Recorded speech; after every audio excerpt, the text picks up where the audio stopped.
কিন্তু প্রশ্ন আসে, ফারাওরা কেন এই স্থাপনা নির্মাণে এত সময় ও অর্থ ব্যয় করেছিল?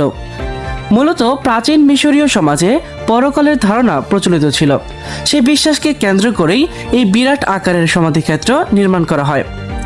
ন্যাশনাল জিওগ্রাফিতে প্রকাশিত এক প্রবন্ধের তথ্য মতে, মিশরীয়রা বিশ্বাস করত যতদিন ফারাওদের দেহ রক্ষা করা যাবে ততদিন তারা স্বর্গে বাস করবে।